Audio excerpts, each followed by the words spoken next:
You have reached the Geek Elite. Good luck.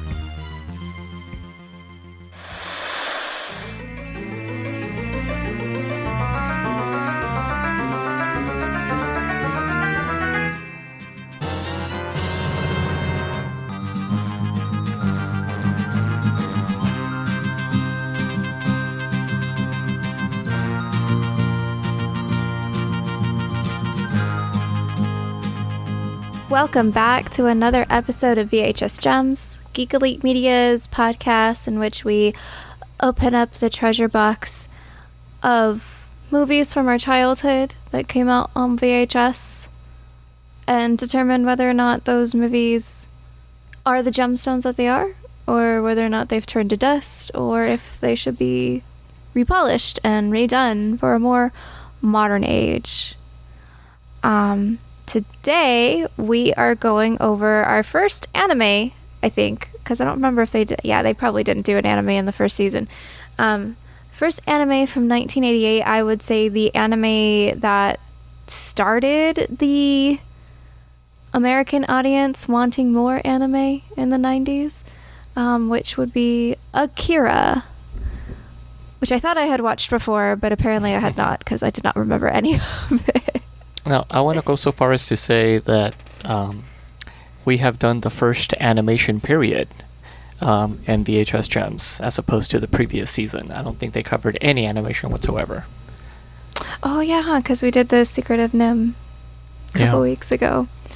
And, yeah, so I felt like when I was making up the list of gems, I felt like I had to include Akira, because it's just one of those... Well, it came out in 1988, and it's also one of those movies that fueled other movies. Oh yeah. I think like a lot of Hollywood like does throwbacks to Akira or copies Akira. Like The Matrix, I think, is one of them that does that. Absolutely, yeah. Yeah. It's I think Blade Runner was to America what Akira was in Japan, where it was like movies afterwards were just forever like changed because of it. So I'm Jessica from Geek Elite Media, and joining me is John. This is John. And we're going to be talking about anime, Akira. Are you an active anime watcher, John? I'm going to say no, not anymore. Not since, like, my high school days, I want to say, which sadly ended in the late 90s. So, yeah, you young people with your Inuyashas and your Yu-Gi-Ohs. Ow. I'm your like, Kikyo. I don't know. Fuck that bitch. Yes, I don't know what any of that stuff is. I'm from like the OGs. I mean, Dragon technically, even before that, my love of anime really goes back to the 80s with things like Transer Z, also known as Mazinger Z. Your Voltron. Robotech probably is what my biggest anime childhood love is. And yeah, we'll get to some of those later on when we talk about its lasting repercussions and remake potentials. Okay. Yeah, I am definitely one of those Inuyasha kids. Legit was the first anime that I had ever watched back when I was in junior high.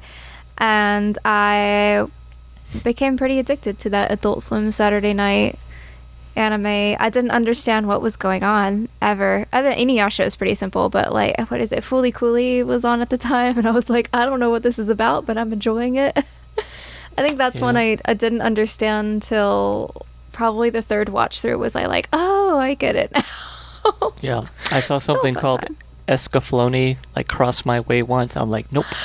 Oh, Escaflowne's crazy. Yeah, but like nowadays, I mean, lately, because of everything we have to watch for other podcast geeks watch, I've kind of slowed down on my anime ingestion, but I used to watch like everything from those slices of lives, like Orange, and then to like things like Attack on Titan I watched for a bit, Escaflowne, all that crazy stuff. So I do watch a pretty decent amount of anime for quite a few years. I've just a lot, but I apparently had never watched Akira And I kind of feel bad for that because it's the anime that started a sort of anime boom in America. Yeah. It was the first Japanese anime that was treated with the same respect that a feature-length motion picture would have, which it was. It was released in theaters, and I mean, it was at the time the animation in America. The only thing that could come close to that was stuff being put out by Disney. And it was not Disney. Yeah. This is far from it. This is rated R. This is violent. Much like The Secret of Nim, our last VHS gem that we watched that was animated, was my first introduction to animated blood. This was my first introduction to animated boobies. I was waiting for it. It's gonna be boobies. Yeah, that was not a nice scene though. But it was not. The context was not ideal. But no, it was not. This was a really good film. I ended up, because I really wanted to pay attention to it, because you generally have to pay attention to anime, I watched this with subtitles, mainly because I do prefer subtitles. I feel like it's a better translation than dubbed. And also I tend to like the voices better on subtitled than dubbed. But also if I watch something, I find it really hard to not get distracted. Like, it forces me to really pay attention to it as opposed to, like, scrolling through Facebook. I'm one of those people that I'm like, if it's not holding my attention or is confusing, I'll just start scrolling Facebook. So I watched the subtitle to force myself to pay attention to Akira, because I knew it was going to confuse the crap out of me, and it still confused the crap out of me. Yeah, no, this is not something you can just take in and be like, yeah, that was a nice story. No, this gets you. Yeah, no, it definitely does. Did you watch it subbed, or? No, I definitely watched it subbed. I mean, I understand the whole debate with, like, well, you have to watch it in its original whatever, and it's like, you know what, the translation is going to be different no matter what. I'd rather be able to just watch it and not have to be, and I don't mind subtitles. I'll watch things with subtitles, but certain things, like, I watch this dubbed and with subtitles. For me, that feels better.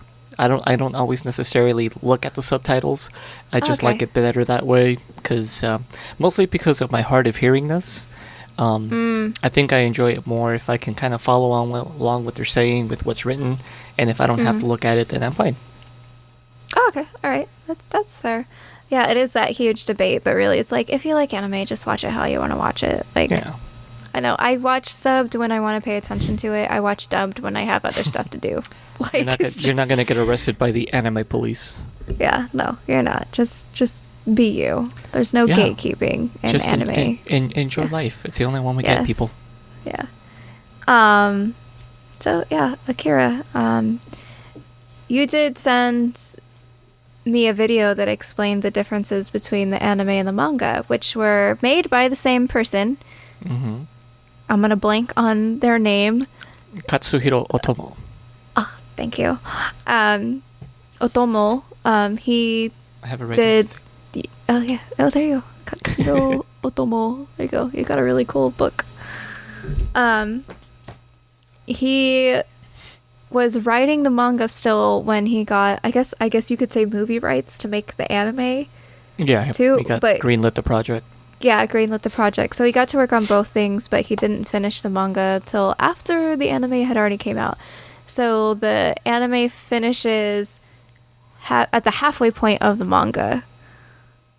And I'm just really curious why we didn't get a part 2 of the anime. Like, I'm going to guess it was just overly ambitious. I mean, there was a lot of work poured into this animation, and we'll have to talk about that more in detail here in just a bit. But yes, by like Disney quality animation, I mean, this was like no detail was spared. They really there's other videos that I wanted to send you, but just for the purposes of time, I just kept it to this one. Awesome. But there are some that actually break down like the animation and like how closely the animation follows realistic physics in a lot of things. For like people, like there's a lot of things that happen with high speed, a lot of violent scenes. People basically turn into rag dolls in certain parts, and like their bodies move with like real physicality and weight to them. And yeah, I actually noticed that with when the guy was getting shot. Yeah, I was like, it was very realistic movement. I was like, ooh. Yes, it takes that anime. to like another degree. This is like an expert, just a master class of animation, and one of the things that they talk about in one of these videos that I've seen is the attention to detail is so specific that there are certain scenes that don't even last a full second. In animation terms, that's still several frames of like drawn, artwork, but it doesn't even last a full second. And it's just real quick things that flash here and there. And yet they still have the same attention to detail as some of the crazier stuff that happens that is like more set piece. Mm-hmm. So it's like, yeah, that's really hard to sustain. Like it was probably super expensive to even get it done. I don't even know. I haven't seen any figures for it. But I mean, it had to be pretty up there. I wouldn't be surprised if this is probably the most expensive anime produced in Japan for a very long time afterwards. I guess the only thing I can compare it to is like Studio Ghibli quality. Though Ghibli is like softer in texture, I guess. Yeah, and like that makes sense. Miyazaki stuff. They're more about I want to say the feeling. They're kind of like the Pixar, but with hand-drawn animation of Japan. Yeah, I guess that makes sense.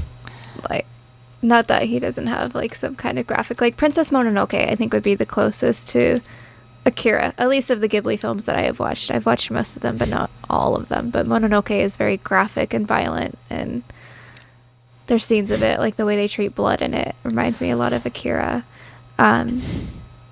So according to Wikipedia, it costs $5.5 million, which was the most expensive anime up until Kiki's Delivery Service. Kiki, see? That's who I thought it would be. All right. And then, now, Akira wasn't up for any awards in America, was it? But Studio Ghibli did get, what was it, Spirited Away was nominated for Film of the Year, I think. Oscars? I don't know if it won any awards in America. At least not at the time. I think later on it got like an achievement in animation, but like decades later. It deserved awards. It was, well, I guess it was really confusing, but it's a really good film. So, because I watched it subbed, I did not manage to write notes to go through the plot with this. That's okay. We wouldn't be able to simplify it anyway. I know, right? I do have the Wikipedia page pulled up, though, to help me out a little bit through going through what's happening in this world. Do you have anything else to say before we actually dive into Akira? So yes, before you dive into it, I just wanted to say that the movie takes place in 2019, and it really hurts me in a special place when I think about the fact that movies that were supposed to take place in dystopian futures are now in the past.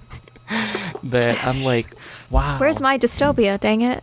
I need to be the chosen one within my dystopia. Well, yeah, that's true.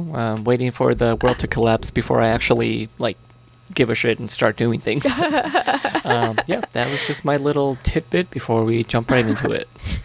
All right. So this takes place in 2019 following I think it said World War III in Neo-Tokyo, which is the Tokyo that is after, I feel like it got bombed again, and so they built another Tokyo. I think that's what I was supposed to get out of the beginning. Yeah. Or was the beginning the future? I don't even know, because several things happened. But, and this new Neo-Tokyo is plagued by anti-government protests, bunch of terrorism, and then also kid gang violence. And that's when we get introduced to Kaneda, and he is the guy on the red bike, which if you know anything about Akira, at all, you know that gorgeous, poster of the red bike, mid-skid. Just this gorgeous bike, and which, this was where I thought I had watched Akira, and then I was like, oh, maybe not. Maybe I was just thinking of that poster and thinking I had to watch that, because that looks utterly awesome. Yeah, the bike really has nothing to do with the plot, but he's like leading his little kid gang with his best friend Tetsuo on a rivalry motorcycle gang fight all throughout Tokyo. They're fighting, what was it, the clowns, I think, which are these guys that have crazy clown face paint, and they're just like killing people and like throwing people off bikes. Kaneda has the awesome red bike. Tetsuo actually kills somebody. I think he hits one of them with like his lead pipe thing in the head. I'm pretty sure that person's dead. Or at least severely brain damaged. Yeah, or severely brain damaged. But and while this is happening, you have this huge anti-government protest going on. And then also while that protest is happening, you have this guy trying to sneak this child away from something. You don't know what. This guy ends up getting caught. This all happens within like 20 minutes, by the way. Like, not even 20 minutes. Like not the even first 20 minutes. 10 minutes, I want to say, all of that happens. There's their gang turf war, because it's all happening while they're in high speed. They're just tearing through the city, and there's all kinds of collateral damage happening. You see like a car that just gets destroyed in the middle of it. Somebody gets their head bashed in. That's just trying to have dinner in the restaurant with his date, it looks like. Yeah, this poor lady. I don't... Because it was a woman that got hit by the motorcycle, I think, actually. She should have got ran over by a motorcycle on her face. So, just right through the window. Like, ooh. This is the world we're in now, this dystopia world. So... This guy is running away with this little kid, or what you assume is a little kid, and he ends up running into an area he shouldn't have. He shoots at the cops for some reason in that area.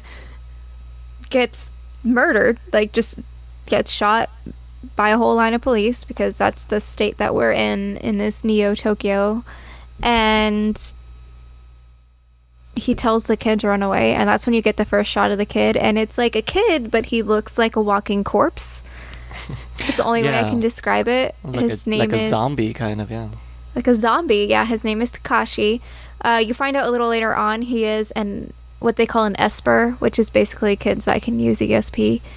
I do kind of like the name Esper, though. And the kid does run away. And he runs right into Tetsuo.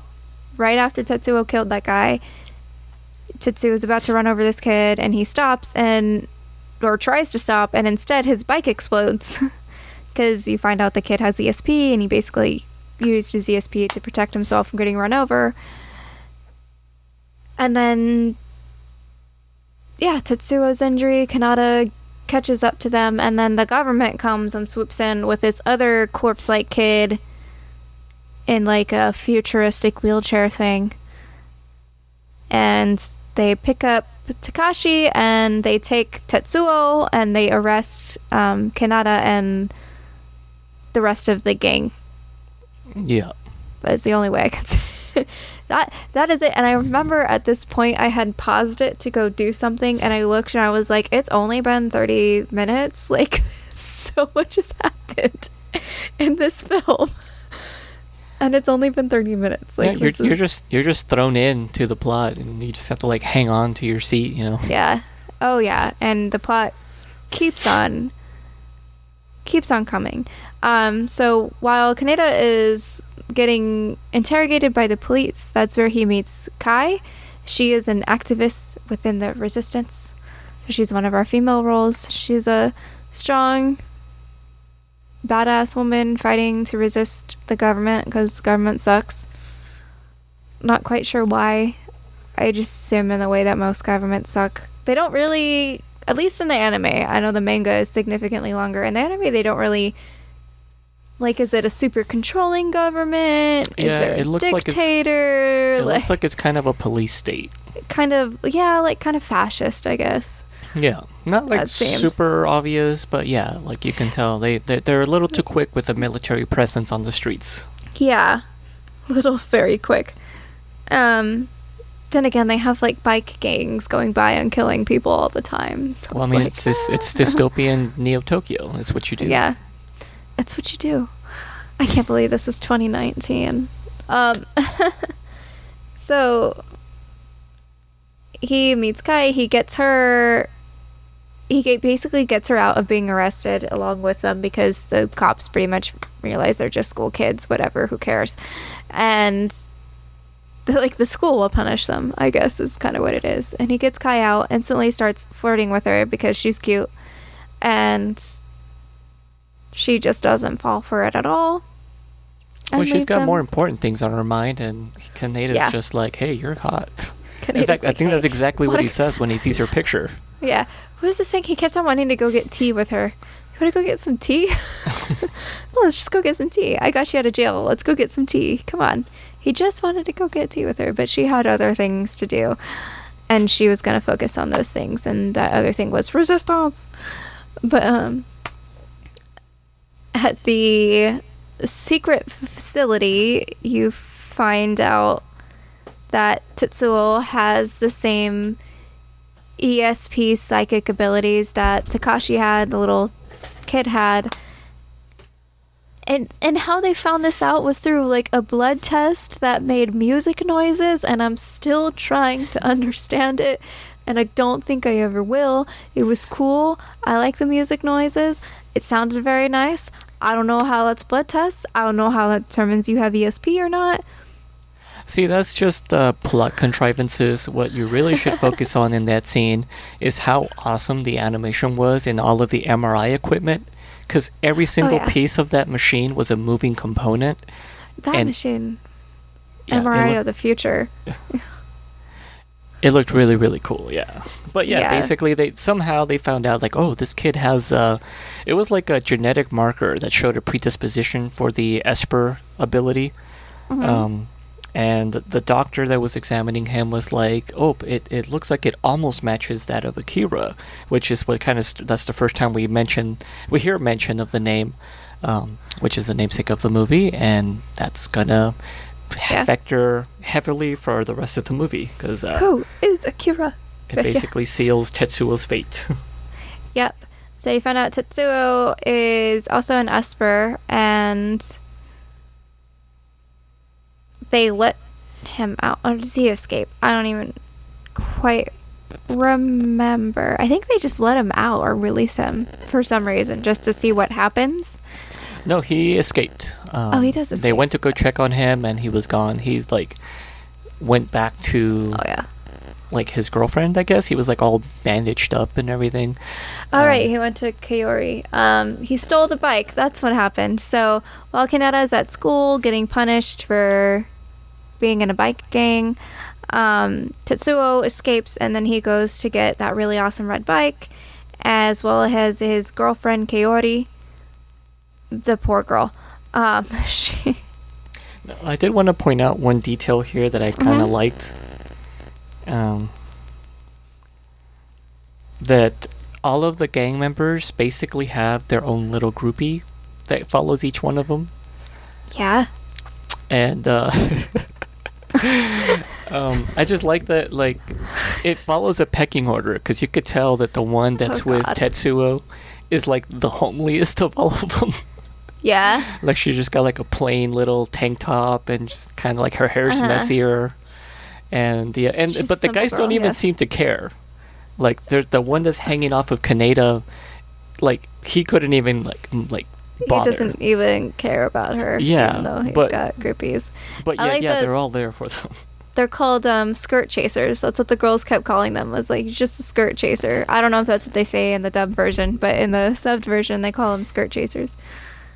Like Kai calls Kanata when he's like hitting on her, like, you're just another skirt chaser. Like, get out of my life. I have more important things to do. I think that was the same word they used, actually. Yeah, and then they lose their bikes. The groupie girls are like, they're just nothing but skirt chasers now. We're done.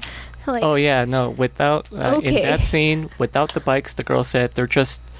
What did she say? They're just fish without water or something like that. Like it was a weird analogy.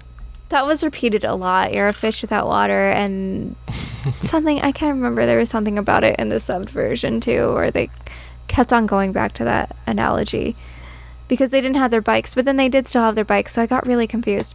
But so Tetsuo steals the red bike from Kanata to escape, and he ends up running right into the clowns, who very viciously attack Kaori.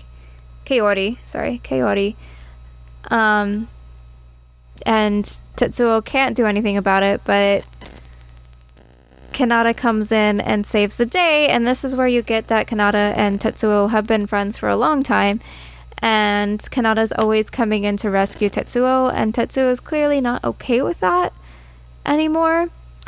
And then this is also where you get that Tetsuo gets very severe migraines because of his Esper abilities. Yeah, it's starting to hurt his head a lot. Then I guess, is that when the military, I guess they were tracking him somehow? Like, I don't know if they were tracking his ability.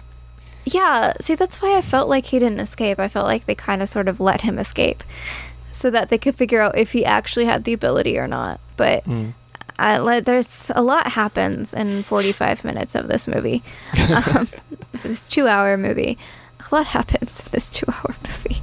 I felt like I watched a 5-hour movie. Only it was actually good. Like the new... I'd watch a Snyder cut of this movie. Yeah. Yes, I would watch a Snyder cut of this movie. It would actually probably make sense. I don't think it would be 4 hours, though. I feel like it only needs another hour, maybe. But... although I don't know, a lot happens in the manga, so maybe it does need like 5 hours, but...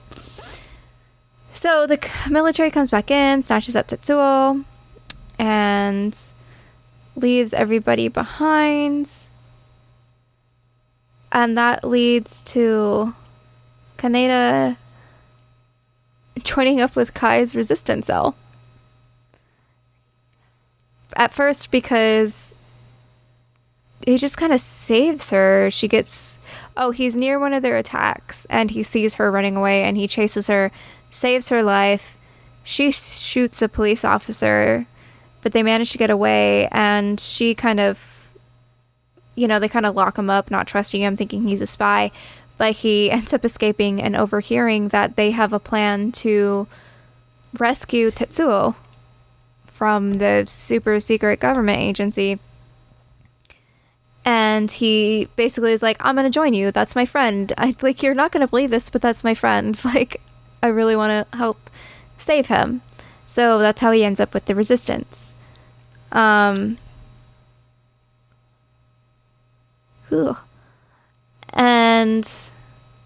while that's happening, Tetsuo is dealing with his migraines in basically a hospital-like room in this secret government area. And the other Espers, Takashi and Kyoko, and I can't remember the name of the other kid, but Kyoko is the girl, which she seems more like a prophet when it comes to her Esper stuff. Like, she kind of predicts what's going to happen, so she already told this colonel-like guy that Tetsuo is basically going to cause the end of the world. Yep. With Akira, I guess. Mm-hmm. You've kind of already seen that Akira is kept under this Olympic stadium that was never finished in this big, I don't even know, machine thing. You don't know what that means, but Akira is in there. Yeah, it's like some kind of massive underground lab storage facility. They mentioned it's like cold storage because they're like, oh, you need to put on your protective gear because it's cold. Yeah. Yeah. That's all you get. And then for some reason the Espers try to kill Tetsuo really creepily with the toys. It's a really creepy scene. It freaked me out a little bit. Looked really awesome though. The little teddy bear and the bunny and the car. It's just walking, trying to punch out Tetsuo. This is where the movie definitely starts taking a turn for the trippy. Yep, it does. Where they're basically they're fighting him basically with psychological attacks. Like they're making them like hallucinate these things, but he's able to kind of counteract them because he can also have the same abilities now. Yeah, he is very powerful. It just awakens his powers, I would say, if anything. It does it even more, yeah. But basically, I think they were trying to snuff him out quickly because they're like, well, if he's going to cause the end of the world, we need to like kill him, for the greater good. Probably try to prevent it. Yeah. So do something, while you can. And they're not successful. No. And simultaneously, I think the counter-government insurgents then enlist Kaneda to kind of help him break in. Yep. And they figure, well, maybe we can use him as like, if things get rough, like he can be bait or something, or scapegoat. Yeah. So they're like, okay, we'll bring you along. And we got some pretty crazy detailed like sewers in this area. I have to say, like, the part I'm talking about with the rat. The rat, the rat with the maggots all on it, right in front of Kai's face. This was animated, but that felt so disgusting. Ugh, yeah, it did. And then the cool like drone pilot machine gun things. I don't even know what those were, but they were cool. So they have this fight in the sewers. The resistance has this fight in the sewers, and Kaneda ends up getting on one of those drones and grabbing Kai and saving her. And through Kai, the Esper Gyoko tells Kaneda where to go, how to get to Tetsuo, because I think she recognizes Kaneda can hopefully stop him. I don't know why, but that's what she thinks. It seems to be revealed more in the manga from what I saw in the video, that she also has Esper potential, so she was more susceptible to communicate that way. So Kai is supposedly another Esper, which I think the anime did hint at pretty well. The fact that she could connect and also walk on water a little later on, you're like, oh, she's not fully human. Although the way they explained why Espers exist, because they're like amoebas, really threw me off. I was like, what? A lot of this movie, so we'll definitely get to it a little bit more later, I think, but this movie and Godzilla, I think, are such unique cultural products of Japan. Oh yeah, that it's ingrained with their own identity, and there's a lot of stuff in it's shorthand to Japanese people where they would understand that analogy as like something that means something more, and to us that's like, what? That's why like I'm sure later we talk about like whether or not they should have a remake. It's like with the Godzilla American remakes and how Japan just did Shin Godzilla not too long ago, and how that movie it's actually really good. So it's a much simpler version of Godzilla compared to what the American movies are. But it's so much more closer to the actual spirit and feeling of what the original Godzilla was. The original Godzillas, which are great, yes. And this one basically is kind of that same feeling. It's like this one captures a very specific feeling of the zeitgeist of Japan. And the description of the amoeba, although I thought it was kind of weird too, if you think about it like on a kind of like metaphysical level, which I didn't at the time. When I was like a teenager, first time watching this, I'm like, man, this movie is weird, but it looks so cool. Like it makes more sense later. It's like, oh, okay, so it's like not like a literal amoeba, but it's the closest approximation to basically what the power ultimately is, which is like it's just a thing that exists in the universe. And it's God, I think, is what they kind of describe it as. It's a godlike power. It is life itself within itself. Yes. But the fact that they threw an amoeba in there, I'm like, but it was like just a total offhand thing too. Like they're just talking about it, and you're like, okay, okay, it is what you say it is, which I think is in a lot of anime as well. I mean, there's other animes I watched. Is it Escaflowne? I think it is Escaflowne that has Evangelion. That's what it is. Evangelicon. That one just... You're just like, no. This is not about what I thought it was about. There could be college courses on that series alone of like how crazy that is. That's actually like my favorite thing about anime is that it's such complex storylines and such well done animation, and it's just there is one anime I saw in the 90s.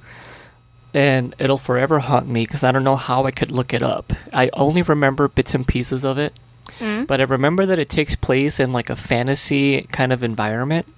Kind of like Nausicaa. Okay. Where it's kind of like rolling hills, and every now and then there's a large rock that kind of just juts out at an angle.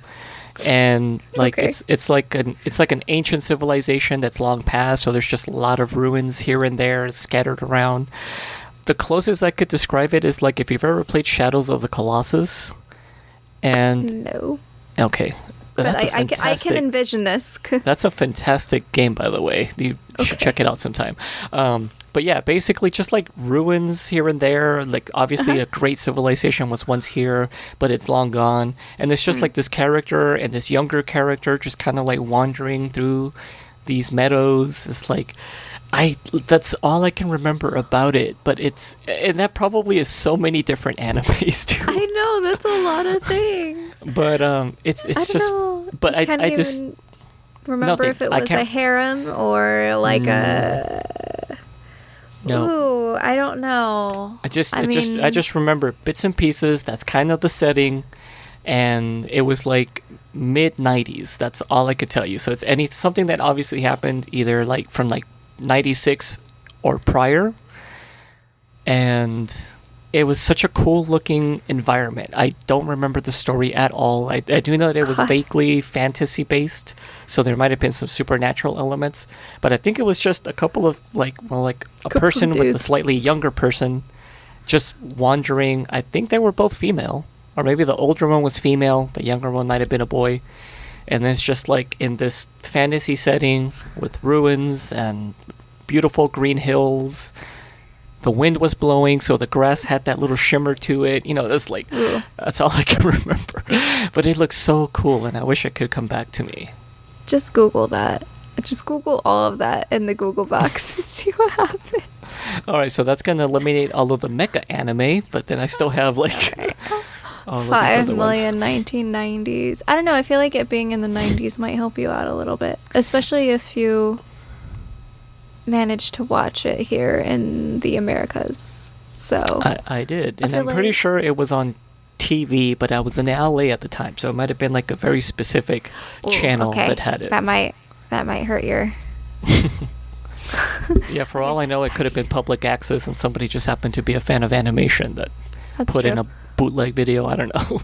Oh yeah, who knows. Back to Akira. Where were we? Okay, so Kanata finds Tetsuo, and Tetsuo's in the baby room trying to find and kill the other espers. Before we get to that point, though, we have the scene where he gets out of his hospital room. No, I was going to skip over the just straight up exploding people from the inside out scene. Thank you, John. That's the best part. No, but that was great because he totally Dr. Manhattan those poor people, like the doctor and the two I guess they were our guards. They said, hey, you can't be out here. You have to go back inside. Bloosh. He's like, boosh. Then they're just dripping from the ceiling. And that's when you start seeing that his powers are definitely... See, this is one of the things I liked about... Also, he's crazy, yeah. Yes, crazy. This movie also feels like we've talked about just briefly some of the things that this movie itself must have influenced. I saw a lot of Stranger Things here, but I also saw something that may have influenced it, which was Firestarter, which was a Stephen King book, which also was a movie, because that was also about experimenting on people and giving them superpowers, which also might be kind of a roundabout Stranger Things reference. But I just really like that about like a kid not realizing now he has all this psychic power, not being able to control it, realizing he has a bunch of power, and then just going completely bonkers with it. Going insane with it, yes. He was not the person who should have had this crazy amoeba life within life itself power, but he got it, and he was using it to explode people and go and kill these poor zombie kids because they tried to take him out before he could take them out. As he's fighting those poor little zombie kids, Kanata and Kai come in and kind of fight him a bit. You get Kanata and Tetsuo having this. Tetsuo is like, you need to stop coming to my rescue, and he almost kills Kanata as well. He's just giving no shits about Kanata at all as he uses his psychic ability. No, he ends up resenting Kanata for some reason, because like we get several flashbacks kind of sprinkled throughout where like you show that he was basically abandoned by his father at like a children's home, and he gets bullied and he feels ostracized, and Kanata's the only one that ever really stuck up for him, but he always had this little inferiority complex. You can tell that he was the Fredo of the group. He was always a little runt kind of. And like that just took a complete 180 with him. He's the Peter Pettigrew from Harry Potter. Yeah, that would be a good way to put it. Yes. For all you Potter fans out there. For all you Potter friends. Who only grew up on Inuyasha. I know. He just has this thick resentment. I think it comes from wanting to be Kanata or not wanting to depend on him. I'm sure there's a lot of psychological reasons why this happens. Tetsuo is definitely a person who has gone through a lot of trauma in his life, which is what leads him down a dark path and using his powers for not so good. He uses it to kill willy-nilly, and he keeps on having these flashback visions of Akira, a name, Akira, and he figures out through his Esper powers that Akira is under the old Olympic stadium that was never completed. And so he does his quick fight there and then leaves to go find Akira. And everybody finds out that if he finds Akira, that's going to be the end of the world as we know it. From what it seems like. Yep. And the do I even want to mention everything that's happening with the Colonel and the resistance and that stupid counseling people? I mean, just briefly, like, what happens there is they want to remove him from power. Yeah, so there's this council of the government that want to remove the Colonel, who is, like, overwatching all this Akira stuff and whatever, and doing as good of his job, I guess he can, with it. They want to kick him out because the resistance is finding out things that they shouldn't be able to find out. So they're blaming the Colonel for it, when really you find out that the one member of that council, I don't even remember his name, old dude with a heart problem, I think, he is actually the one selling to the resistance. And Kai's friend Ryu, I think was his name, Ryu, is working directly with him. So the resistance is working for this member of the council, so it's really a resistance working for the government, but that's how things are, I guess. They're just trying to cause a coup, I suppose, is what's actually going on. It doesn't really delve really deep into it. They try to get rid of the Colonel while all this is happening, and when Tetsuo runs off to go find Akira, they straight up try to arrest the Colonel, and the Colonel's just like, not today. Of all days, this is not the time. He straight up shoots the guy that came to arrest him and just goes and is like, no, I'm in charge. Every member of the council is under arrest. Which leads to that guy having an utter freak out and dying of a heart attack in the middle of an alleyway after killing everybody that knew that he was actually fueling the resistance. Yeah, he was just doing it. He was working both sides just to make money. Yep, just to make money. It's a pretty interesting side plot. I kind of sort of wish we went a little bit more into it, but at the same time, there was not enough time, and it really wasn't important to the plot when it comes to Tetsuo. and Akira and Kaneda. So Kaneda decides he's going to chase after Tetsuo with Kai. Meanwhile, as that's happening, Kai gets taken by the Espers, by Takashi specifically, who I guess has the power to just disappear and take things.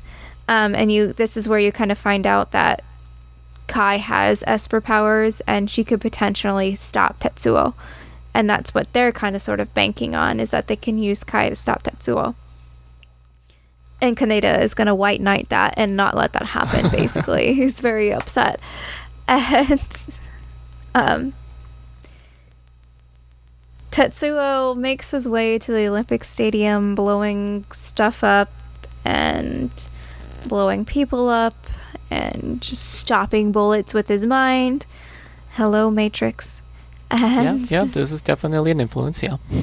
Yep, he gets that cool cape thing, blowing in the wind. It's really awesome shot.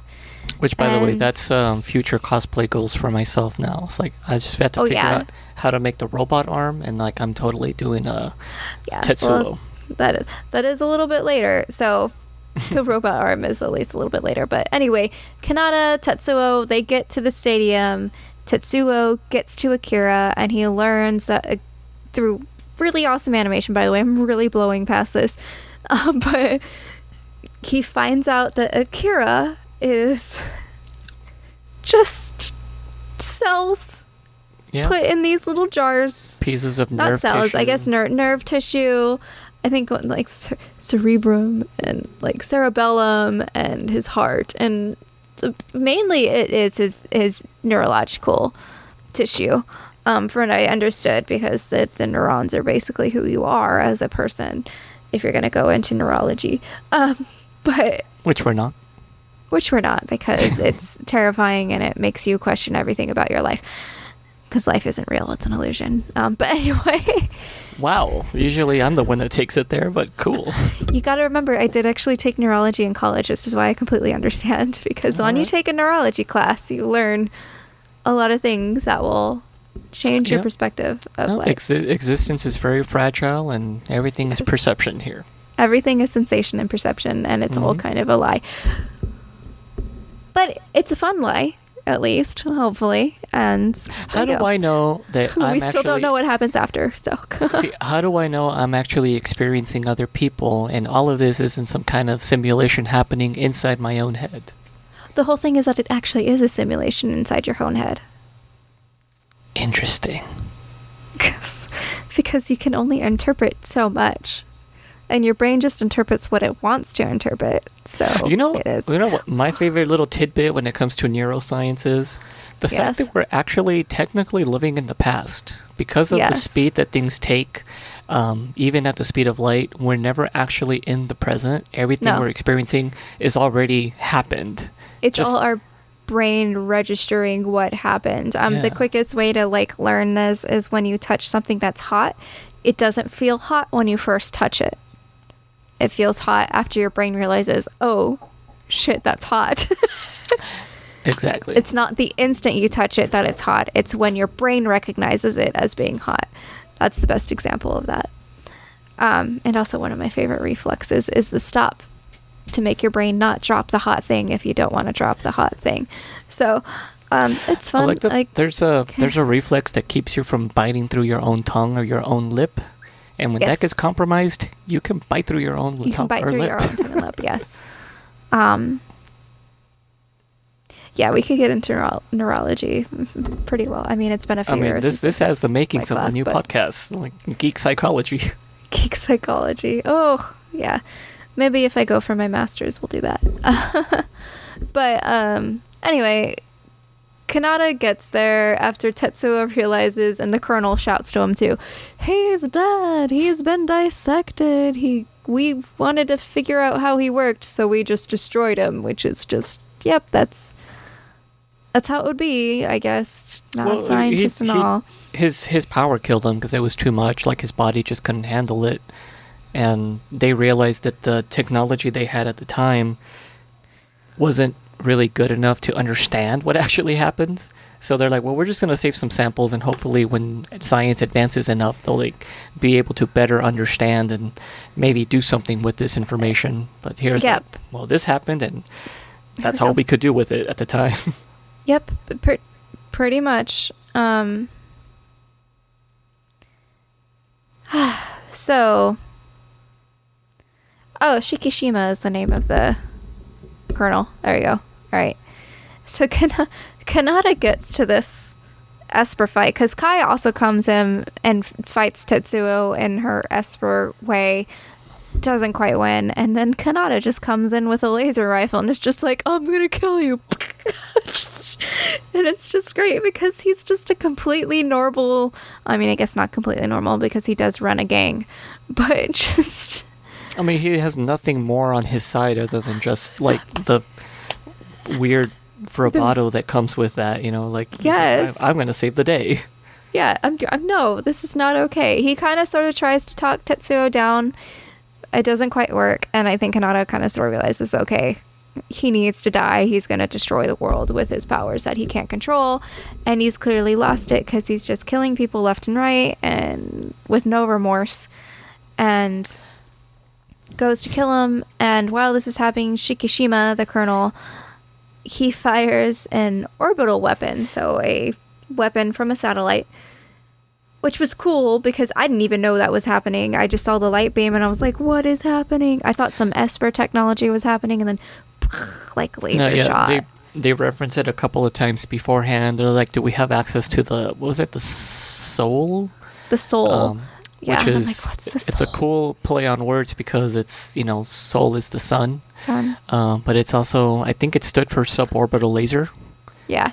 And I was like, cool. They're shooting him. They're fighting him with the light of the sun, basically. The light of the sun. Yeah, there you go. Which is also a 007 fill-in thing in what was it?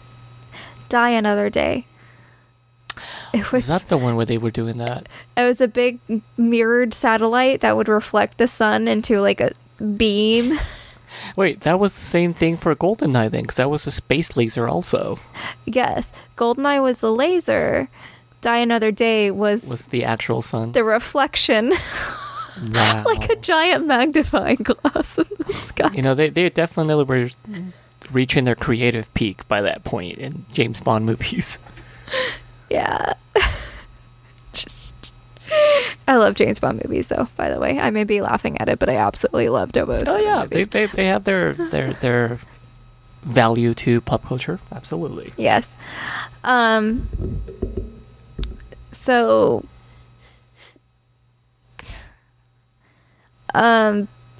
what is going on? Okay, this is how Tetsuo loses his arm, and he just builds himself a robotic arm.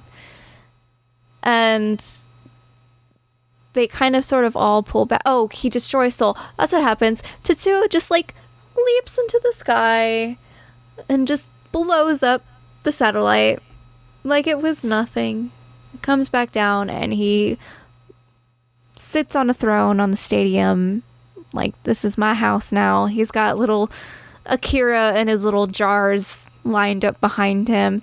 I do believe our Geeks Watch friend, Steven, who goes by Peppermint Gentleman on the internet, he has a fan art of Tetsuo sitting on that throne with the pills and all that. Really great. You can go find it on his website, peppermintgentleman.com. If you look through all of his awesome, he also has a bunch of other awesome graphic stuff that he does. Really creative, awesome. He also has a T-shirt of Akira.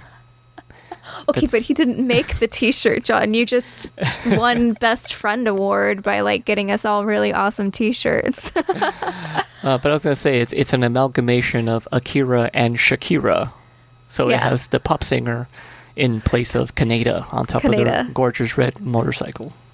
Yeah, it is a pretty cool shirt. I mean, that wasn't a thing I realized existed, but once he presented it, I'm like, of course that's a thing. And it is even more awesome than I thought it would be. Oh, yeah. And you got it for him for Christmas. And then you got all of us of Geeks Watch a lot of really awesome shirts. And I very much appreciate my Burr Shot First shirt in the Star Wars text print. I was instantly like, oh my gosh, it's Hamilton meets Star Wars in one shirt. And I love this. Hey, if there's anything I know, it's cool mashups. Oh yeah. So yeah, he's sitting on the thing, and what's her face? Kaori is kind of sort of trying to get him to calm down, but it's not quite working. And then Shikishima comes and offers to take him back to the hospital because Tetsuo is still getting those major migraines and it's not good. Then, just what happens then? Okay, and then you find out Kaneda did survive the soul attack, and he decides it's time to take out Tetsuo. Like, this is not okay. He just starts shooting at him. And Tetsuo loses control. And there is no easy way to describe this, but he basically starts to turn into this big organic matter where just his gear arm and just all of it is turning to flesh, and it's growing, and he's growing bigger and bigger, and he eventually turns into a massive fleshy baby that is just consuming all organic matter around him, including his girlfriend Kaori, and Kaneda ends up inside of this fleshy baby thing too. Kaori actually does die. Tetsuo admits and is talking to Kaneda throughout this and saying, I have no control over what my body is doing right now. Help me. He finally asks Kaneda for help. I feel like I'm pronouncing his name wrong, but I cannot pronounce it. Well, in English, for the longest time, people would pronounce it how it looks, Kaneda. Yes, and the Japanese pronunciation is supposed to be Kaneda. Kaneda. Thank you. I knew I was saying it wrong. I'm so sorry. I've been saying it wrong this whole time. I'm sure that's been driving people wrong, but I'm literally reading it because I took phonics back in Texas when I was growing up. So I mean, we reading words. We do our E's a little differently in Kaneda. The King's English, but yeah, it's Kaneda. Yeah. Kaneda. Thank you. I knew I was saying it wrong. Why didn't you correct me earlier, sir? I'm not the anime police. Okay, but it's still important for you to pronounce things correctly. But okay. Anyway, Kaneda is like trying to talk him down, I guess. I don't even know what happens. Poor Kaori just turns into a bloody mess. And somehow Kaneda gets out of Tetsuo. He shoots his way out with that laser gun. That's what happens. He shoots his way out from the inside with a laser gun, and then the other espers are there now. Kikyo, Takashi, and whatever the third guy is. I don't even think it says his name on these notes. I haven't even seen his name. They're sitting before Akira, and I guess they decided, you know what? We'll awake Akira. Why not? And so Akira wakes up in this vision, and you see this kid. And then just this massive white-black, I mean, basically like a nuclear bomb explosion happens. This big white light pushing out everything. Kikyo saves, for whatever reason, I guess she likes him. I guess he took care of her. They save Shikishima and tell him to go. They teleport him to a tunnel. Stay here, you'll be safe. And Takashi tries to save Kaneda. But Kaneda's like, no, Tetsuo's there. Whatever. And he ends up going into the light with Tetsuo. And Takashi and Kikyo and the third guy, they decide they're going to go into the light as well to help Kaneda so that, I don't know, he can survive because he's been nice, I guess. And you get this. As they go through the light, you get that Neo Tokyo is being destroyed. And the people that are inside the light that I guess have survived it, like Kaneda and the other espers, and Tetsuo are kind of sort of going through their own memories. And Kaneda is starting to understand Tetsuo. This is where you get more of the flashbacks of Tetsuo's childhood. And Kaneda also learns more about Akira and the other espers and how they were raised. And he ends up surviving the explosion, and the rest of the espers disappear. So all the espers, Tetsuo, Takashi, Akira, and the other kid I can't remember the name of, all disappear. And Kai finds Kaneda, and Kaneda's friend too finds him as well. He completely brushed over his friend that helped him out for a bit. And they drive off into the now destroyed Neo Tokyo, into the future. Yep, waiting to see what holds yep. on the horizon. Yes. Oh, also the mad scientist guy that worked for the government died within this. The guy that did the blood light show thing dies. Yeah. Then I think we end up seeing some kind of trippy sequence of like outer space. Yeah, it's an implied Big Bang, I think, actually. And then Tetsuo says, "I am Tetsuo." I am Tetsuo. Big Bang. Like Tetsuo is building his own universe, I guess. It's like, yeah, like a whole universe got created out of all of that, possibly. That amoeba power. Yeah, which I felt like it was that, because when they were talking about amoeba power, because when they're going through the amoeba thing, like, we technically all come from amoebas in space. That is like our purest, I don't want to say a purest form, but we're all atomic amoebas that have developed into these fleshy neuron things and more complex amoebas, basically. We started as space amoebas, and now we have jobs and anxiety. I know, right? Can I go back to being just a space amoeba floating on some rock, please? Just orbiting.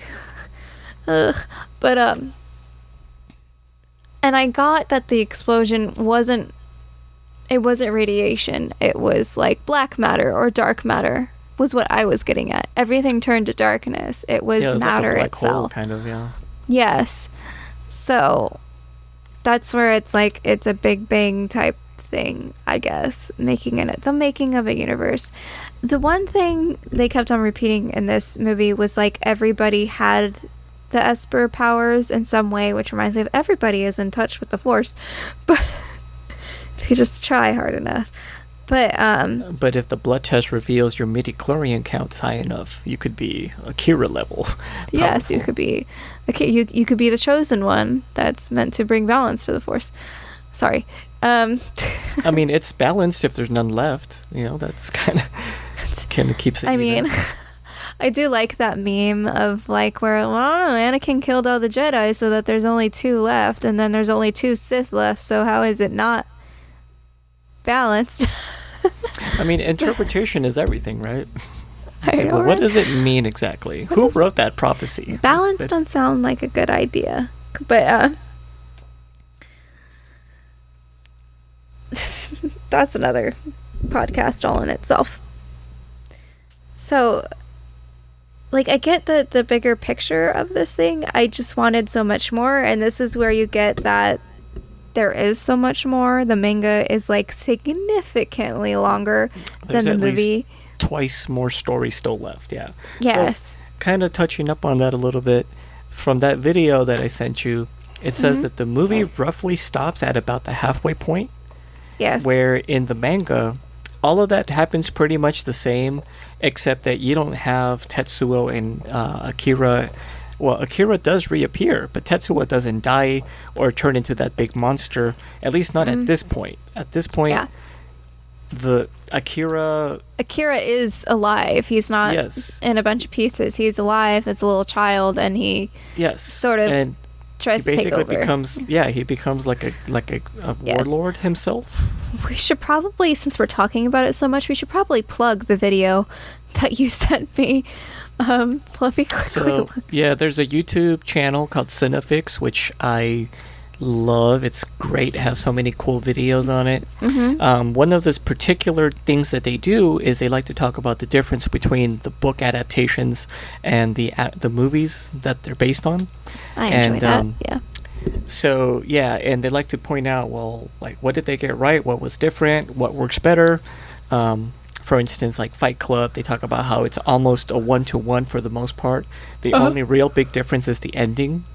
But that the ending really works for the cinematic version of it, whereas the book is a little bit more ambiguous. For this one, what's the difference with Akira? Yeah, it's basically just half the story. So this could have been essentially a Snyder cut that's 4 hours to give us a lot more. And man, apparently a lot more stuff happens. There's a lot more characters that we only see little bits and pieces of, including the old guy that was kind of playing both sides and kind of working with the rebels, but secretly was like betraying them.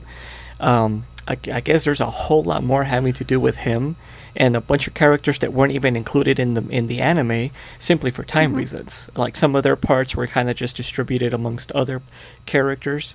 But yeah, it's essentially a saga. Like this thing is long. I think they said it's something around 2,000 pages. Which they said if it was a regular comic book issue released once a month, it would have taken like 8 years to like go through the whole thing. Yeah, that's and so basically Tetsuo, it kind of works for Akira. Like he becomes his biggest like devoted follower. At some point he rebels against Akira. Kaori kind of has a slightly worse fate in the manga than in the movie. Yeah, I didn't quite love how she is in the manga, where she's not quite a girlfriend. She's more like a sex slave, apparently. Hey, but that happens in dictatorships and in lawless environments, unfortunately. I mean it happens to dudes too, let's be honest, but yeah, it's not a good thing either way. You don't see it as much in cinema that it happens to dudes too. This is true. This is true. I'm all for equal degradation of both sexes. If we're going to have it, let's just be equal about it. Yeah. It's like, why don't we have more penises in cinema? Not that we need them, but we have female boobs and sometimes the other stuff. Why are men's privates that much more sacred that we can't show them in mainstream culture or entertainment? Honestly, it's because they're ugly, but... That's not the point. I know that's not the point.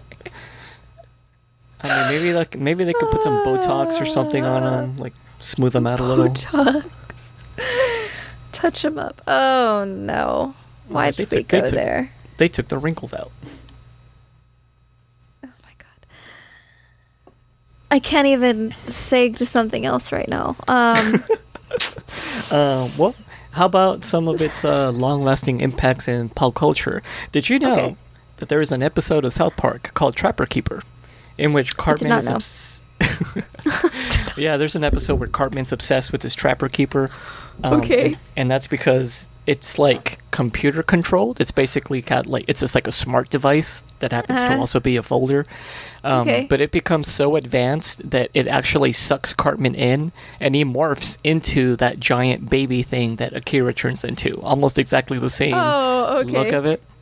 I feel like I've seen this, yeah. Yeah, probably. I think there's been some memes about it in the past. Yeah, I'm sure. I have watched a little bit of South Park, not all of it, but a few seasons here and there. I haven't kept up. It's like The Simpsons. I remember watching it a lot more in the 90s, and then it just kind of dropped off for me. Yeah, they still make The Simpsons. I know. Yeah, it's South Park, too. They still make South Park. Yeah. At this point, there's more episodes of those two series that I haven't seen than that I have, and that just feels weird to me. I was like, this show's been around, well, Simpsons longer, obviously, but The Simpsons has been around like 30 plus years now. That's insane. Simpsons is as old as I am. Ridiculous. Wow. Well, a little bit older. I think. Well, I mean, that's how I feel with like Empire Strikes Back too, and other things. But yeah, so there was also a video game on the Super Nintendo. It was a popular series in Japan, again, because Japanese culture, I think, gravitates more towards this kind of thing. In the US, it wasn't very popular. It was called Earthbound. Earthbound, okay. It's on if you have the NES Classic, or the SNES Classic, rather, the one they released a few years ago with like 30 games or something in it. Yeah, right. It's in there. It's a game that wasn't popular for many reasons. It's basically a JRPG, so it's very similar to games like Final Fantasy, like turn-based combat. Yeah. But this one is weird. It's got Ness in it. Yes, that's where Ness comes from. He's in Super Smash Bros. That's right. He's one of the secret characters starting from the very first game. So the reason why Ness is kind of a pulp culture staple for Nintendo, primarily in Japan, is because Earthbound is, imagine if Akira and Pokemon were combined. Oh, no. That sounds like fun. If they took out all the trauma. Well, there's emotional trauma. So that's worse. This game. No, it's not.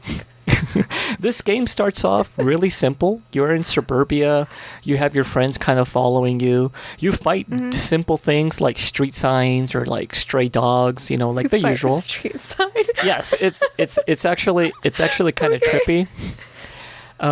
Again, that's just one of those weird cultural things. There's like, hey, anything can be an enemy, but it gets weird. And when I mean weird, I mean like 2001: A Space Odyssey combined with like Akira, combined with like Eternal Sunshine of the Spotless Mind, kind of weird. I mean, and this is a kid's game. This game, as dense as the plot was for Akira, which I think has had the most complex plot of all the VHS Gems that we've done so far. Everything else is pretty simple or easy to summarize. This one's like a lot of shit happens. Yeah. This game, a lot of shit happens. To the point where I think at the end, and this happens in a lot of Japanese games, so it's not like an original thing, but like the fact that this is a kid's game, and I think the last boss is you have to fight not God, but the concept of God itself. Yeah. Well, that's Akira. It's not God, but it's the concept of God, which is where you go, it's dark matter. Got it. Yeah, like it's a non-corporeal form, but like it moves in the background and it kind of looks like a fetus. So like the idea of like babies is fairly prominent, I guess, when it comes to this kind of babies. And like there's one particular part of the game where you have to go into your own mind and you're visiting your past. And you run into like a younger version of yourself. And he basically says, "Oh, this is these are Inside Out. It's like Inside Out, where they meet Bing Bong." Bing Bong, Bing. Oh, okay. Yeah. Yes, it's like that. It's like that. So if you know what I'm talking about when I say it's like they meet Bing Bong, yes, that happens in his memories. Basically, they're like, oh, like we only exist in your memories now, and when you're gone, we'll be gone, or something like that. And I'm like, holy shit, that's crazy. So yeah, like there's a lot of really heavy introspective stuff. It's great that this works on the surface level because of the beautiful animation. It's got some good voice acting, but man, it really just hits some of those like meta, like physical things that like at my, I don't know, what was it, like 15, 16, the first time I saw this movie, I was not prepared for. No, it's a great and wonderful movie. It's filmed so well. It's not cinematography when it comes to anime, but the shots are really well done. It's very cinematic. Yes. Like no other animation outside of Disney was even coming close to this, and the time, and even Disney was doing some stuff because this came out '88. Oh, so this was right when Disney started hitting their renaissance. Yeah. So really, up till now, Disney was not doing very well, and was not. This is the part of time that we don't talk about. Yeah. Yeah, Akira stuff. So Ariel came out 87 or 89. I can't remember. Akira was 88, and I think the Renaissance really began with like Little Mermaid at like 89, right around? I think it was 89. Yeah, that sounds about right. I saw it in theaters. I did look it up, and I am a year younger than The Simpsons. So Simpsons is 31 years old, and okay, I am 30. Let's see. But you are as old as Ice Ice Baby. Yes, I am. Yes, Little Mermaid was 89. So, yeah. So right before the Disney Renaissance. But, yeah, I feel like people like went to this in theaters thinking it was like a cartoon, and then came out like 10 minutes later like, what am I? They either left utterly scared, or they stayed and were like utterly amazed and became anime heads and started watching all the animes and the 90s boom and Studio Ghibli and Dragon Ball Z and Sailor Moon, which still does stuff today. Oh, I did want to mention another quick reference that kind of I didn't notice it until now. In the manga, Akira tells Tetsuo to go punch the moon just because. That apparently there was no real reason. Go punch the moon. Yeah. And so Tetsuo does it, and the way that it's drawn is exactly the way that they show it in Scott Pilgrim vs. the World. Yeah, I noticed that. I was like, oh, wait a minute. I was like, wait a minute, this looks familiar. Yeah, he went up and punched the moon for me. Yeah, and actually the graphic novel of Scott Pilgrim borrows a lot from Akira. A lot. Like, a lot of the... But doesn't it borrow a lot from a lot of mangas, though? Oh, yeah, but I mean, in context to this one, there's definitely some heavy Akira references in the graphic novel, especially with the whole biomechanical thing. I think one of the evil X's turns into that kind of monster with, like, the robot arms and all that kind of stuff at some point. I forget which one it was. I want to say it was Todd Ingram, the bass player. Oh, okay. Because the movie does like differentiate quite a bit with some of the fights and some of the characterizations, but yeah, I think the graphic novel is definitely a good companion for it. Again, it's like, what's the difference? You know, like that. I think there's a episode of that show for that one also. All right, check them out. I think that's all I have to say about Akira. It's great. I do not think it. No, I don't want. I just want a part 2. I just want them to do the whole story, or like maybe a series. I don't. It's treasure. I don't necessarily want them to just rewrite the movie, though. Well, for better or worse, there have been several attempts to make Akira in live action over the past, I want to say, 20, 25 years, and almost every time. Almost every time it's it gets worse, because not only do they want to make it in live action, they want to make it based in the US with an all-white cast. Ew, gross. So, okay, I watched a I'm gonna blank on the name of it right now. Oh, it was really popular 2 years ago. There was an anime that came out like 2 or 3 years ago, really popular, and like it did really well in America. What was it? Between the Two of Us? No, I can't. The Great Between? Nope. I feel like Between is in there. I'm probably completely off on it. It was a gorgeous anime about this boy and this girl that switch bodies. And she lives in rural Japan, and he lives in like Tokyo, and they switch bodies, and they can't figure out why, but they like write notes to each other or whatever, and do rules or whatever, and of course they end up falling in love, and it's totally awesome. Really wish I remembered what it was called. I can picture the poster, but I can't like put the words in there because I have really bad memory when it comes to things like that. Was it Your Name? Yes, it was Your Name. Wow, Between? Where was I at? Anyways, yes, it was Your Name. Your Name. And the first thing they did was like, we're going to make this in America. And I'm like, how? Because the difference between rural Japan... They already did. It was called The Hot Chick. Stop. No, it's not. You need to go and watch Your Name right now, by the way. It's really great. Steven also enjoys it. You should go watch it. It has a plot twist you might not see coming, but you should go watch it. I know it was on Prime, but I think it was for rent on Prime. I don't know if it's on anything now. It's been a few years since I watched it. But the first thing they want to do was do it in America, but I'm like, rural Japan is significant in Tokyo.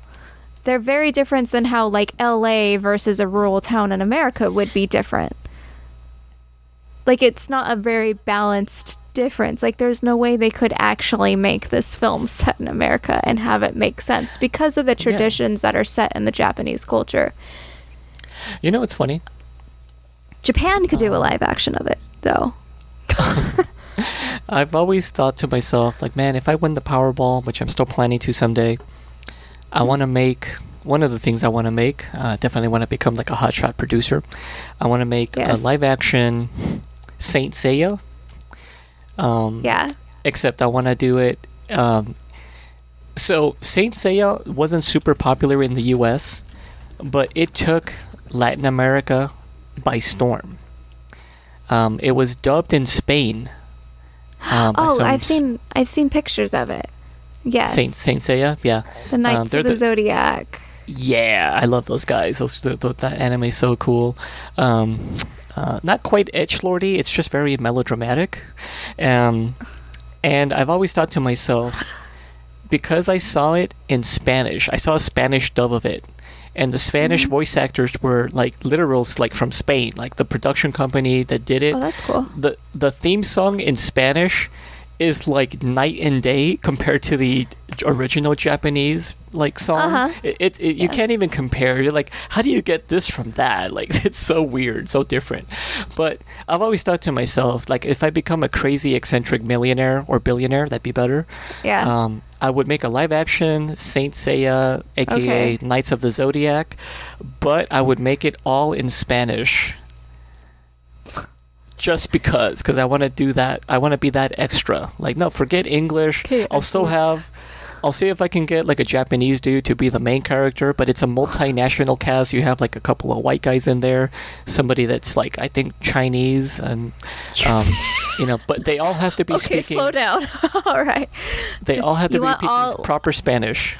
A lot of ethnicities in there, but you want them all speaking proper Spanish, so Espanol. Like Castilian Spanish, yes. Castilian, okay, that's what you call Castilian Spanish. All ethnicity. The Zodiac. I have not seen it. I have heard of it though, and have heard it was wonderful. I don't hate the idea of the Zodiac being represented by all ethnicities, though. It gets better. So, and it being in Spanish is not a bad thing. Roma won for the Oscars. Like, and that's only because, like I said, like it was super, like, you don't understand how popular this thing was in like Spanish speaking territories, not just Mexico, like, Spain, South America, like a lot of places fell in love with this show. I don't know why. I think because it was almost like watching a soap opera, but for like boys that also like violence and like crazy over the top, like, anime battles. Like girls also like violence, by the way. I mean, yeah, there's definitely some of that, but like it just hit a certain nerve that prior to this, I feel like this, it found an audience that didn't even know it needed it. And so I figure, it would only make sense because American audiences would be like, this thing is stupid, But one of the things I like about it is because not only does it involve Greek mythology, because yes, all of the zodiac signs feature into it in some form or another. There's a lot of tie to Greek gods. As a matter of fact, one of the main characters is supposed to be the reincarnation of the goddess Athena. But in the story, because it turns out that all of this Greek history stuff turns out to be real, there's this weird combination of Catholicism with Greek mythology. So they basically become one and the same. Okay. So like all of this Greek mythology and Catholicism is ruled over by the Pope. It's kind of bizarre, but it makes sense once you start watching it. I've got it. You should watch, if you like the Catholicism stuff, meeting with like supernatural stuff, you should watch Blue Exorcist. I think that's what it's called. It's really good anime. It's got 2 seasons on. Yes, it's fun. I love it. We have officially done one of our after the podcast conversations within the podcast. But yes, go watch Blue Exorcist. And if this just became an overtime as a bonus. I know, basically, I guess it became an overtime bonus. If you are a person listening to this who hasn't gotten into the world of anime because it's big and it's intimidating, I highly suggest delving into anime. It's a lot like any other entertainment where there's a lot of different genres, a lot of different writing styles. There is what you call a slice of life, which is basically like it's a slice of life kind of thing where there's nothing crazy special about it. It's just, high schoolers going to high school and going on dates and stuff. One of my favorite ones of slice of life is probably, I think it's called Maid Sama. Is really awesome, but then there's also crazy awesome sci-fi in it. There's crazy awesome fantasy. It's a lot of crazy complex stories with these beautiful animations behind it, these beautiful scripts and writing and complex emotions, and it's animation for adults, but there is also kid stuff, by the way, but like it's very much it's not cartoons. It is beautiful artwork, beautiful stories. Definitely get into anime. If you're nostalgic for the 90s and also like arcades, watch High Score Girl. Yeah. High Score Girl. High Score Girl. Yes. That one is fantastic. I really enjoyed that one. I didn't think I would, and I was like, I binged it because it was that good. So, although Akira definitely was a lot in 2 hours on me, I am definitely so happy that Akira existed back in 1998, that it came over to America, and that it got enough popularity behind it to launch a sort of 90s boom of animation, which launched the late 90s and 2000 booms of anime in America. And it's just one of those movies that led to a bunch of other awesome things and inspired a bunch of other awesome things. And it's a classic. It is a gem. And it is definitely bloody as well. And it's violent. But and animated boobies. And that too. Not consenting anime boobies, though. I must say there was no consent within the showing of those boobs. I'm trying to think. Where do they have consenting animated boobs now? Heavy Metal, maybe? You need to watch more anime. I really don't watch that much, unfortunately. Like I said, I watched stuff that was on TV, and then I kind of just stopped. So yeah, you should definitely. But isn't it HBO Max? I think is tied to Crunchyroll, so you should have a lot of access to some good animes. How about this? Text you some good animes listeners, you should watch. Dr. Stone is a great one. And for all your listeners out there, you can @ me on Twitter. Tell me which is the best animated boobies animes I should be watching. Yes. Go ahead. Tweet at John. Where can they tweet at you, John? I'm glad you asked. So I am available on the Twitters as @MagicBollocks. And you can find me on Twitter as @JMBaileyWrites. Tell me, what anime are you watching? Because I have kind of sort of stopped watching anime for a bit because of time reasons, but I kind of want to delve back into that magical, awesome world of anime. So let me know what you're watching. Archives of this podcast and other podcasts that we are on, such as The Geeks Watch, currently watching Shadow and Bone on Netflix. You can find these at geekelitemedia.com. That's our website. If you want to just talk at us, you can tweet us or find us on Instagram as @geekelitemedia. We are also on facebook.com/geekelitemedia. If you have a couple dollars to spare, we are on Patreon as /geekelitemedia. We have a lot of bonus content on there and behind the scenes stuff as well. And I do believe we also do questionnaires for you guys to tell us or what you would like us to talk about next within Geek Elite Media.